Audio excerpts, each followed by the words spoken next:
खुलुमबाय लोगोफोर दिनै जोबोद रंजानाय आरो गेदेर सान जोंनि चिरां डिस्ट्रिक्टनि थाखाय मानो होनोब्ला दिनैनि दिनाव चिरां डिस्ट्रिक्टआ गायसन जादों 2004 आव नैबे जोंनि चिरां डिस्ट्रिक्टआ गायसन जादों बेनि सिगां जोंनि बेयावनि चिरां डिस्ट्रिक्टनि सुबुंफोरा जानो हागौ डिस्ट्रिक्ट बङाइगाव डिस्ट्रिक्ट क'क्राझार बेफोरबायदि माबा माबि लिरदोंमोन जानो हागौ एड्रेसाव बेनिखायनो जोंनि नैबे चिरां डिस्ट्रिक्टनि एडमिनिस्ट्रेशना दिनैहाय खुंफुंदों चिरां डिस्ट्रिक्टनि डिस्ट्रिक्ट डे दा बिनि थाखायनो दाब दाब जायगाफ्राव गुबुन गुबुन हाबाफारिफोर लादों जेरै डिस्ट्रिक्ट सेन्टाराव मेन हाबाफारिखौ लादों बिदिनो मोसानाय मुसुरनाय माखासे कालचारेल एक्टिभिटिस आरो गेलेनाय स्पर्ट्स एक्टिभिटिस बेफोरबायदि आरो माखासे अवेयारनेस प्रग्रामफोर थिग बेबायदिनो दिनैहाय जोंनि चिरां डिस्ट्रिक्टनि माखासे बिजनेसमेन डाम्पार गारिनि मालिकफोर चिरां डिस्ट्रिक्ट डाम्पार अनार्स एसोसिएशन बे बिथांमोनना माखासे अनसुंथाइ होनो आवगायदों नैबे चिरां डिस्ट्रिक्ट फाउन्डेशन डेखौ लोब्बा लाखिनानै गोनांथार जायगाफोर जेरै माखासे अरफेनेज होम्स माने जाय मावरिया गथ'फोर दाब दाब जायगायाव दङ नै बेबायदिनो बिथांमोना बे जायगाफोराव दिनैहाय अनसुंथाइ होनो ओंखारबोदों स' नोंथांमोना नायलांदो बिसोरो माबोरै दिनैहाय नैबे हाबाफारिखौ लादों गासैखौबो नोंथांमोना मिथिगोन आपि चिरां डिस्ट्रिक्ट डे स' दा नोंथांमोना नायदो नैबे बिथांमोना नैबेबायदि गुदुं कम्बल नैबे गोजां बोथोर हाबनायजों लोगोसे बिथांमोननि गोनांथिखौ बेसिक निडखौहाय साननानै बिथांमोना बेबायदि माखासे कम्बलफोर जोमग्राखौ बिथांमोना लानानै फैदों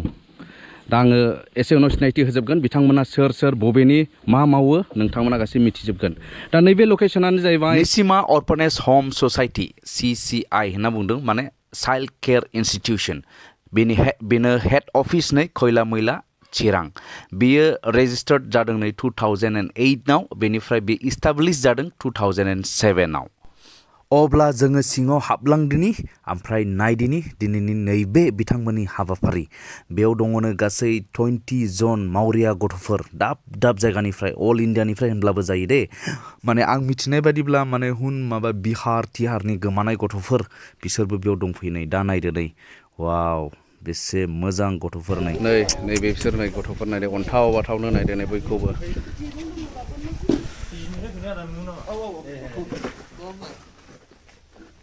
दा सुंद' हाबाफारिनि थाखाय बिथांमोना दा जायगाखौ एरेन्ज खालामगासिनो दङ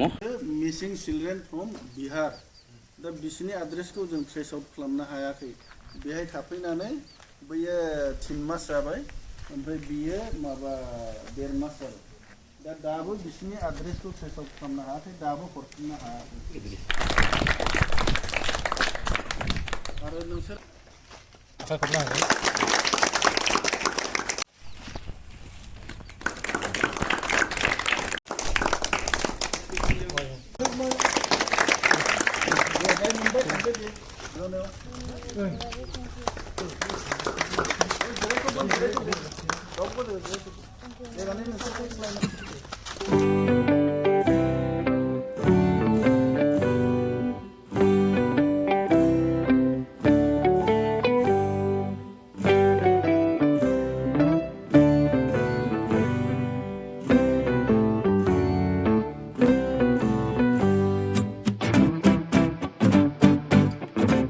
आरो बेजों लोगोसे बिथांमोना दिनैनि जानाय पेकेट लान्च लाबोदों नैबेयावनि मावरिया गथ'फोरनि थाखाय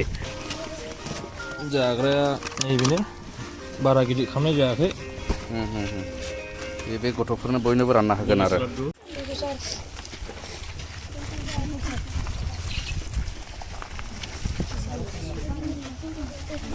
अब्ला नैबे निसिमा अर्फेनेज होम ससाइटिखौ बिराद खस्थ'जों सोलिबाय थानाय बै समनिफ्रायनो नैबेनो जादों सुपारिनटेन्डेन्ट गिबियावनो जायफ्रा प्रग्राम लाफैदों बेहाय आं बिसोरखौ गोसो गोरबोनिफ्राय हामबाय होग्रोयो आरो आं मोनदांथिनो हादों जे दा माने जोङो जोंनि एरियायावहाय जों माबा मोनसे मोजां खामानि मावोब्ला जों हारसिं नङा बयबो हेफाजाब होनो गोसो दं आं बेखौहाय मोनदांनानै गोसोआव बिराद गोजोननाय मोनदों राइट बिसोरखौहाय आङो गोसो गोरबोनिफ्राय हामबाय होयो मानो होनब्ला मोजां खामानियावहाय नुनानै बिसोर जे जोंखौ सहाय होनो थाखाय दिनै आवगायबोबाय गावसोरनि उन खरसा गारनानै गिफ्ट होफैनो गथ'फोरखौ अननो बे अननायनि थाखाय बिसोरखौ इसोर आफाया माने बिसोरखौ बोर होफिनथों आंनि साननाया बेनो अब्ला बे सिमाव बौनि हाबाफारिया जोब्बाय जोङो फ्राय बिदाय लाबाय बेनिफ्राय नै बिसोर बयबो जिरायफिनबाय नै जाबाय जादो जादो जादो दे जादो जादो जाखांबाय जाखांबाय दे दे जादो दे हुसेन शेख खैला मैलानि निसिमा अर्फानेज हम ससाइटियावहाय बे हाबाफारिया जोब्बाय आरो दा नेक्स्ट थांगासिनो दंबावो दाब्रै अर्फानेज हम दंनो जोंनि चिरां डिस्ट्रिक्टआव दा दाब्रैयावबो बिथांमोना भिजिट खालामनानै बेबायदि ब्लेंकेट्सफोरखौ रानगोन आरो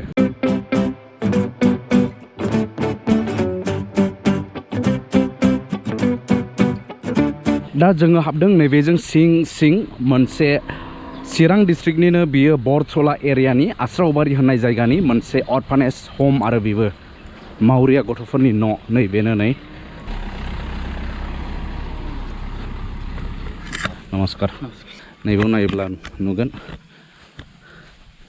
चाइल्ड केयार इन्स्टिटिउसन सर्टनावहाय CCI होनना बुङो रान बाय socio' economic environment development society थाग्राया बेबायदि नै हा स' नै ओरैहाय नै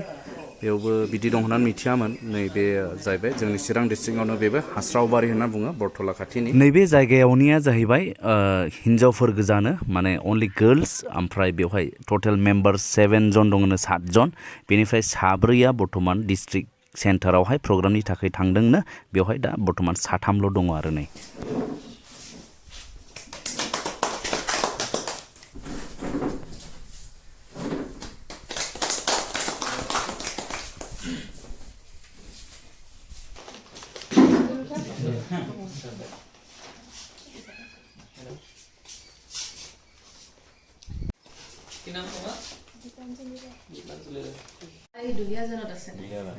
दा दङ डिस्ट्रिक्ट चाइल्ड प्रटेक्शन डिपार्टमेन्टनिफ्राय मिस जयश्री फाटगिरि तुसे माने কি ক'ব বিচাৰে আজিৰ এইটো ডিস্ট্ৰিক্ট ডে সেলিব্রেশন হিচাপত Yes, মই ইয়াতে চিলড্ৰেন হোমত আহিছোঁ আজি হয় এইটো মোৰ বহুত ভাল লাগিছে ইয়াতে আহি আজি ডিস্ট্ৰিক্ট ডে চিৰাং ডিস্ট্ৰিক্টৰ আৰু ল'ৰা ছোৱালীখিনিৰ কাৰণে তেওঁলোকে একচুৱেলি ভাবিছে কি ঠাণ্ডাৰ দিন আহি আছে মানে কম্বল ডিষ্ট্ৰিবিউশ্যন ইয়াতে হৈছে চ' মই ভাবোঁ কি এইটো বহুত সুন্দৰ পদক্ষেপ সিহঁতেও মনত ৰাখিব আৰু মই ইয়াতে থাকিব পাই এইখিনি চাব পাই মই বহুত সুখী অ'কে থেংক ইউ नैबेखौ मोजांथार खामानि मावनायनि जायनाखि मेन रल लानाय नैबेनि डिस्ट्रिक्ट डाम्पार्स अनार्स एसोसिएशन जोंनि चिरां डिस्ट्रिक्टनि बिथांमोनानो बेयावनो दङ दा बिथाङानो जाहैबाय नैबे आफादगिरि प्रेसिडेन्ट बियो प्रभुनाथ बरगयारि आरो बियो ओमफ्राय रेहमान जियर रेहमान एग्जिकिउटिभ मेम्बार হয় दिनो बसुमतारी एग्जिकिउटिभ मेम्बार आरो बेजों लोगोसे एडभाइजार सार दं नै इमदादुल इस्लाम नैबे बिथांमोनानो दिनैहाय बेबायदि खस्थ' खालामनानै नैबे हाबाफारिखौ माने चिरां डिस्ट्रिक्ट डे सेलिब्रेशनावहाय नैबेबायदि मेहेरगोनां आरो बिराद कन्ट्रिबिउसन आरो मोजां हाबा मावदों आरो दा जोङो मोनसेबाव लकेशनाव फैबाय लोगोफोर बेनो जादों चिरां डिस्ट्रिक्टनि चापागुरिनि रत्ना सेवा समितिनि बेयो मोनसे CCI बेबो चाइल्ड केयार इन्स्टिटिउट दा बेयावहाय जोङो फैनानै जोङो लोगो मोनफैबाय माने बेवहाय बाहागो लादों मानगोनां जोंनि चिरां डिस्ट्रिक्टनिनो एडिशनेल डिपुटि कमिशनार माने ADC बिथाङा बेयाव दंफैयो स' नैबेयावनि हाबाफारि आरोबाव बेसेन गोसा जागोन मानो होनोब्ला जोंजों बेसेन गोसा सुबुं दङ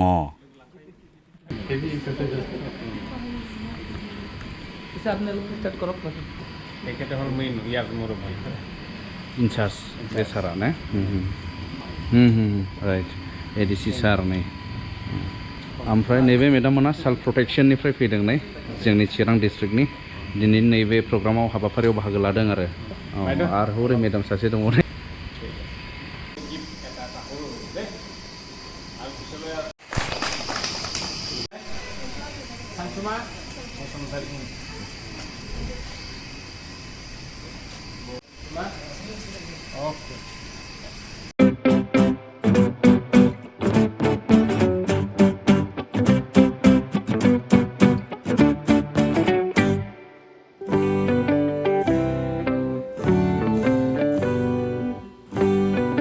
सासे सार जोंनि चिरां डिस्ट्रिक्टनि एडिशनेल DC सारा जोंजों बाहागो लादों नैबे सारा खुलुमबाय सार बेयावनो आरो ओमफ्राय ओरै सार इनचार्ज आरो बियो बेयावनिनो ओमफ्राय सारा दिनैहाय नैबे हाबाफारिनि गेजेरजों मा फोरमायनो सानो रायजो राजा गासैनिसिमबो खुलुमनाय जासिबाय नोंथांमोना हयथ' मिथिबाय जे दिनैनि थारिखआव आसामनि गभर्नरनि मोनसे अर्डारनि जुगिदि 2003 मायथाइनि 30 अक्ट'बर सानावहाय चिरां जिल्लानि नटिफिकेसन ओंखारदोंमोन आरो बे नटिफिकेसन जुगेदि दिनैनि थारिखआव चिरां जिल्लाया दाजानाय होननानै जों हमनानै लानानै दिनै चिरां जिल्ला नाङैनो चिरां जिल्ला गायसनथाय सान चिरां दिबस चिरां डिस्ट्रिक्ट डे हिसाबै जों सेलेब्रेट खालामदों आरो बे सेलेब्रेसनजोंनो सोमोन्दो लाखिनानै चिरां जिल्ला डाम्पार अनार एस'सिएशननि जिथु मदद बे मददनि जुगेदि चिराङाव थानाय मोनब्रै जिथु अर्फेनेज हम बे अर्फेनेज हमाव जोङो उन्दै उन्दै गथ'फोरनि गेजेरावहाय गोजां बोथोरनि जोमग्रा जि राननाय हाबाफारि लादों आरो हाबाफारि मथे फैयै फैयै जोंहा दिनै बेहाय रत्नफिट सेबा समितिनि जिथु अर्फेनेज जिथु हम बेवहाय 12-19सा गथ'फोर दं बे गथ'फोरनि गेजेराव जोङो बे जोमग्रा जि गुदुं राननाय हाबाफारिया जोबखांबाय आरो बेयाव फैनानै आरो बेबायदि जिथु हाबाफारि बे हाबाफारियाव थानो मोननानै गोसोफोरखौ गोजोननाय मोन्दों आरो बे उन्दै उन्दै गथ'फोरनो एसेब्लाबो सहाय खालामनो हानायखाय जों गावखौनो खोब मोजां मोन्दों आरो गोग्गानाय मोन्दों आरो आं रायजो राजाफोरनिसिम मोनसे धन्यबाद होनो लुबैदों जे चिरां जिल्ला जिथु डाम्पार अनार एस'सिएशन बिथांमोननि जिथु गोसो गुदुङै जि मदद बे हाबाफारियावहाय बे मददखौ आङो आजावनानै लादों आरो रोजा रोजा साबायखर बावदों बिथांमोननिसिमबो आरो फैगौ समावहाय माब्लाबाफोर जोंनि नांगौनि समावहाय बिथांमोनहा बेबायदिनो मदद होगोन होननानै आसा खालामदों आरो बुंनांगौ जेबो गैलिया जोबनायावहाय दिनै जिहेतु चिरां जिल्ला जोनोम सान हिसाबै जोङो फालिनाय बायदियानो जाहैबाय गतिके जोनोम साननि गासैबो चिरांनि रायजो राजा बयनिसिमबो गाहाम हामलायनाय थाबाय आरो बेवहाय थानाय गासैबो उन्दै उन्दै गथ'फोर बे जिथु अर्फेनेज हम चाइल्ड हम बे चाइल्ड हमनि जिथु इनचार्ज आदा नरबेश्वर ब्रह्म बिथांनिसिमबो आं धन्यबाद होबाय आरो बयनिसिमबो खनसेबाव गाहाम हामलायनाय बावनाय थाबाय गोजोन्थों थेंक इउ सार नैबे हाबाफारि लानायनि थाखाय सारा दिनै बेयावनो इनचार्ज हिसाबै मा फोरमायनो सानो आंनि तरफनिफ्राय बेनो बुंनांगौआ आं बावहाय रत्नपिट सेबा समितिनि मोनसे ट्रास्ट बे रत्नपिट सेबा समितिया दा बेवहाय हस्टेल बानायदों चाइल्ड हम केयार बिनि सुपारिनटेन्डेन्ट दायित्वबो दं दा नोंथांमोना जे दिनै चिरां जिल्ला जोनोम सान खालि डाम्पार एस'सिएशननिफ्राय गथ'फोरखौ अननानै बा जोंनि हस्टेलखौ अननानै बेबायदि मोनसे बेसाद जोंनो होफैदों गोजां बोथोरनि गुदुं सि बिनि थाखाय खोब माने रोजा रोजा साबायखर आंनिफ्राय थाबाय दिनैनि हाबाफारियावहाय बेबायदि खामानि मावनाय नैबे बिथांमोनानो दा दङ नै आफादगिरि सार प्रबनाथ बरगयारि बिथां दा नोंथाङा दिनै नैबे हाबाफारिनि गेजेरजों मा फोरमायगोन सिगाङावनो नोंथांखौ रोजा रोजा साबायखर बावनाय थाग्रोबाय दिनैनि बे प्रग्रामाव नुजाफैनानै जोंनो बेबायदि फंनैसो बुंनोहाय खाबु होनायनि थाखाय दा बे प्रग्रामाव जों दिनै फैनानै बिराद गोजोननाय मोन्दों जों जेनाखि जोंनि चिरां डिस्ट्रिक्ट डे एबा चिरांनि जेनाखि जन्म सान नैबेखौ जों बिराद मोजाङै दा डिस्ट्रिक्ट एडमिनिस्ट्रेसन लोगोसे फालिफानो मोन्दों दा दिनै जेनाखि जों अर्फेनेज हम जेनाखि मावरिया गथ'फोरनि जेनाखि थाग्रा देरा बा स्कुल बेयावहाय दिनै जों चिराङाव मोनब्रै दङ जों मोनब्रैयावबो जों गिदिंगासिनो दङ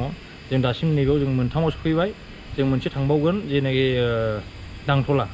जों फार्स्टआव थांगोन खैरामैला बिनि उनावहाय जों हास्रावबारि दा जों सापागुरियाव दङ आरो जों नेक्स्टआव थांगोन जाहैबाय दांथलाव दा जों बेबायदि खाबुखौ मोननानै जों बिराद गोजोननाय मोन्दों दिनै एडिसि सार आरो डिसि सारनि थिननाय बा जेनाखि बिनि फोरोंनाय बेखौ लानानै जों दिनैहाय जेनाखि बे अर्फानेज समावहाय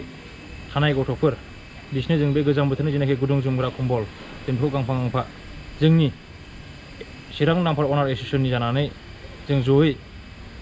जों बेखौ अननायनि सिनस्वरुपै जों बेखौ होफैदों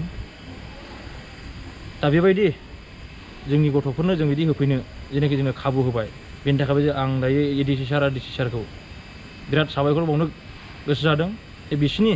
सुबिदा होनाय बा बिसोरनि फोरोंनायावसो जों दिनै बेबायदि खाबुखौ जों लानो हादों बा जों मावनो हादों दा आंहा जेबो गोबां बुंनांगौ गैया एस'सिएशननिफ्राय आं बेखौनो जानानै साबायखर थाबाय आरो फैबाय थानाय समफ्राव बेबायदिनो नोंथांमोना माबाफोर प्लान लाबावदों नामा दा फैबाय थानाय समफ्राव बिदिनो जुदि जोंनि हानायखिनियाव जुदि माबा मोनसे जुदि मावजाथाव खामानि दंब्ला रायजोनि थाखाय बा ससियेल वार्कनि थाखाय जों निस्सय जोंनि इउनियननिफ्राय जों बेखौ मावगोन আর বেজং লগেছে স্যার দং নাই এডভাইজার স্যার কি কব আজি এইটো প্রোগ্রামৰ বিষয় আজি আমাৰ চিৰাং জিলা জন্মদিন উপলক্ষে আজি আমি চিৰাঙত আমাৰ যিখিনি অনাথ ল'ৰা ছোৱালী আছে সিহঁতক আমি চিৰাং জিলা ডাম্পাৰ অনাৰ এছ'চিয়েশ্যনৰ পৰা কিবা এটা হেল্প কৰাৰ কাৰণে আজি এটা দিনজোৰা কাৰ্যসূচী আমি লৈছোঁ। ইয়াত ইতিমধ্যে আমি কয়লাগাঁও, কয়লাময়লা, আছলাবাৰী আৰু চাপাগুৰি আৰু ডাংতল আমাৰ 4টা অনাথ আশ্ৰম আছে। সেই 4টা অনাথ আশ্ৰমত আমি আজি কিবা এটা অনাৰ এছ'চিয়েশ্যনৰ পৰা আমি কিবা এটা হেল্প কৰিব খুজি আছোঁ আৰু এটা কম্বল আৰু খোৱাৰ কাৰণে কিবা এটা ব্যৱস্থা আমি কৰিছোঁ। যিকি নহওক আজিৰ এই দিনটো আমাৰ কাৰণে বহুত ভাগ্যৰ, ভাল পাইছোঁ আমি যে আজি আমি এই অনাথ বাচ্চাসকলৰ মানে কাষত অলপ থিয় দিব পাৰি আমি আজি নথৈ আনন্দিত হৈছোঁ।